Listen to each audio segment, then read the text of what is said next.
Francois Burnier, the 25th of September 1620, the 22nd of September 1688, was a French physician and traveller. He was born in Juiteau in Anjou. He stayed, the 14th of October 1658, the 20th of February 1670, for around 12 years in India. His 1684 publication Nouvelle Division de l'art et par les différentes espèces ou races qu'il habitant, New Division of the Earth by the different species or races of man that inhabit it, is considered the first published post-classical classification of humans into distinct races. He also wrote Travels in the Mughal Empire, which is mainly about the reigns of Dara Shikoh and Aurangzeb. It is based on his own extensive journeys and observations, and on information from eminent Mughal courtiers who had witnessed the events firsthand. Burnier abridged and translated the philosophical writings of his friend Pierre Gassendi from Latin into French. Initial editions of Burnier's Abrégé de la philosophie de Gassendi were published in Paris in 1674 by the family Langlois and in 1675 by Etienne Michelet. A complete edition in 8 volumes was published by Annessen and Pozzuol at Lyon in 1678. Annessen and Pozzuol joined with Rigaud to publish a second edition in 7 volumes in 1684. Burnier objectively and faithfully rendered Gassendi's ideas in his Abrégé, without editorial interjection or invention. However, Burnier remained uncomfortable with some of Gassendi's notions. In 1682, Etienne Michelet was again his publisher, putting forth his Dute de Mr. Burnier sur quelques des principaux chapitres de son Abrégé de la philosophie de Gassendi, Life. This description of the life of Francois Burnier is abstracted from a French introduction by Franz Bhattacharya to an edition of Voyage dans l'état du Grand Mughal, Paris, Fayard, 1981. A son of a farmer, Francois Burnier was orphaned very young and was cared for by his uncle, the Curé de Chanzeau. At the age of 15, he moved to Paris to study at the Collège de Clermont, the future Lycée Louis le Grand, where he was invited to stay at the home of his younger friend Chapelle, the natural son of Louis Le, who was a councillor at the Parlement in Metz. There Burnier most probably met Cyrano de Bergerac and Molière, and certainly the philosopher Pierre Gassendi, 1592–1655, whose aide and secretary he became. He developed a taste for travel, 1647, in the company of Monsieur d'Arpajon, the French ambassador to Poland and Germany. In 1652, during a prolonged stay with Gassendi in the south of France, he managed to become a medical doctor on the strength of a speed course at the famous Faculté de Montpellier. An intensive 3-month course gave the medical degree providing one did not practice on French national territory. Liberated from his ties to France by the death of Gassendi in 1655, he set out on his 12-year journey to the east, at 36 years of age, Palestine, Egypt, 1 year in Cairo, Arabia, and an attempt to enter Ethiopia which was frustrated by civil war in the interior. In 1658 he debarked at Surat in India, in Gujarat state. Attached at first and for a short while to the retinue of Dara Shikoh, the history of whose downfall he was to record. He worked as a personal doctor for Dara Shikoh. He was installed as a medical doctor at the court of Aurangzeb, when the last of the great Mughal emperors. A tour of inspection by Aurangzeb in 1664 CE gave Burnier the opportunity to describe Kashmir, the first and for a long time the only European to do so. In Voyages de F. Burnier, Angevin, contenant la description des états du Grand Mughal, de l'Hindustan, du Royaume de Cachemire, David Paul Maret ed., Amsterdam, 1699 CE. He subsequently visited the other extreme of the empire in Bengal. European medical training was highly esteemed amongst the Mughal and gave him access to all ranks of the court, even on medically required occasions to the emperor's harem.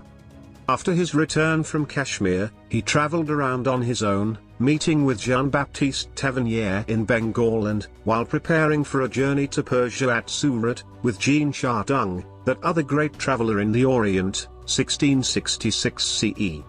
He returned once more to Surat, 1668, to write a memoir on Indian commerce for the use of Jean-Baptiste Colbert, who recently had founded La Compagnie des Indes Orientales.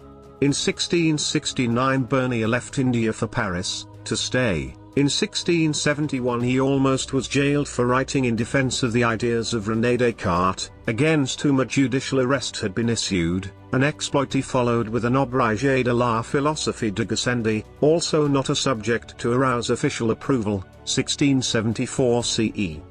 Meanwhile, he was a favored guest at some of the great literary salons, for example that of Marguerite de la Sablière, who introduced him to Jean de La Fontaine, or at that of Ninon de L'Enclos. His much-debated 1684 essay on races, a new division of the earth of which the second half is dedicated to feminine beauty, may be read against this background. In 1685 CE Burnier visited London where he met with some famous exiles from France, Hortense Mancini, Duchesse de Mazarin, niece of the redoubtable Cardinal, Saint Evremond, others. He returned to Paris via the Netherlands, where he probably visited his philosophical correspondent Pierre Bayle. Foremost among his correspondents while he was in India had been Jean Chaplon, who shipped him crates of books, Melchisedec Thévenot, and François de la Motte-Leveille. From Chaplon's correspondence we know of a link with the elder Pétis de la Croix, whose son François Pétis de la Croix was sent on a language course to Persia 2 years after Burnier's return from India. Essay Dividing Humanity into Races. In 1684 Burnier published a brief essay dividing humanity into what he called races, distinguishing individuals, and particularly women, by skin color and a few other physical traits. The article was published anonymously in the Journal des Savants, the earliest academic journal published in Europe, and titled New Division of the Earth by the Different Species or Races of Man that Inhabit It. In the essay he distinguished 4 different races. 1. The first race included populations from Europe, North Africa, the Middle East, India, Southeast Asia, and the Americas. 2. The second race consisted of the sub-Saharan Africans. 3. The third race consisted of the East and Northeast Asians, and 4. The fourth race were Sami people. The emphasis on different kinds of female beauty can be explained because the essay was the product of French salon culture. Burnier emphasized that his novel classification was based on his personal experience as a traveler in different parts of the world. Burnier offered a distinction between essential genetic differences and accidental ones that depended on environmental factors. He also suggested that the latter criterion might be relevant to distinguish subtypes. His biological classification of racial types never sought to go beyond physical traits, and he also accepted the role of climate and diet in explaining degrees of human diversity. Burnier had been the first to extend the concept of species of man to classify racially the entirety of humanity, but he did not establish a cultural hierarchy between the so-called races that he had conceived. On the other hand, he clearly placed white Europeans as the norm from which other races deviated. The qualities which he attributed to each race were not strictly Eurocentric, because he thought that peoples of temperate Europe, the Americas and India, culturally very different, belonged to roughly the same racial group, and he explained the differences between the civilizations of India, his main area of expertise, and Europe through climate and institutional history. By contrast, he emphasized the biological difference between Europeans and Africans, and made very negative comments towards the Sami, Lapps, of the coldest climates of northern Europe and about Africans living at the Cape of Good Hope. He wrote, for example, the Lappans compose the fourth race. They are a small and short race with thick legs, wide shoulders, a short neck, and a face that I don't know how to describe, except that it's long, truly awful, and seems reminiscent of a bear's face. The significance of Burnier for the emergence of what Jean-Paul Rubies call the modern racial discourse has been debated, with C.F. Sturman calling it the beginning of modern racial thought, while Jean-Paul Rubies think it is less significant if Burnier's entire view of humanity is taken into account. Contributions to scientific racism. By virtue of being the first to propose a system of racial classification that extended to all of humanity, Burnier's racial categories contributed to the genesis of scientific racism. Inherently, his classifications were based on physical and biological differences in human appearance, and thus sought to suggest a scientific basis for human racial variation. As previously mentioned, Burnier makes a distinction between physical variation due to environmental factors and racial factors. For instance, he classifies Indians that he is exposed to during his stint in the Mughal courts as part of the white race. He asserts that Indians, like Egyptians, have a skin color that is accidental, resulting from their exposure to the sun.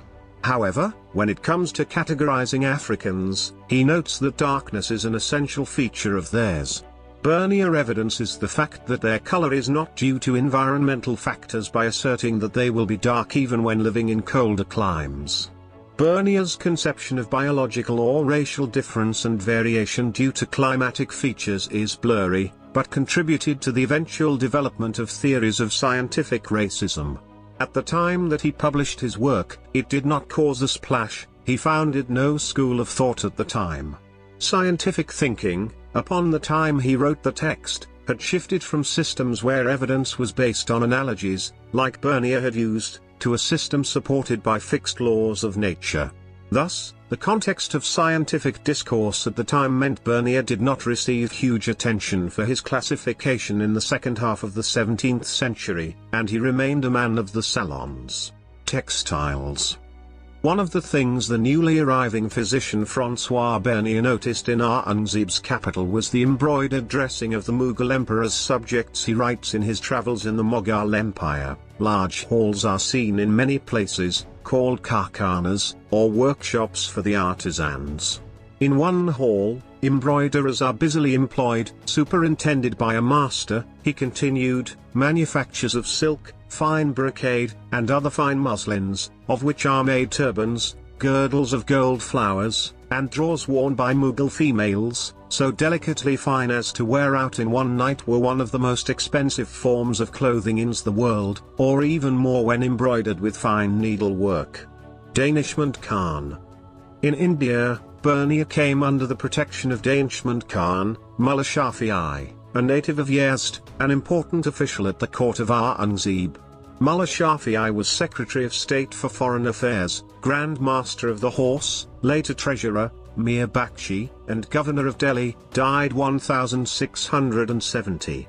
Burnier and Danishmend seem to have been on terms of mutual esteem, and Burnier always refers to him as my Aga. Two excerpts from Travels in the Mughal Empire illustrate the interchange that followed.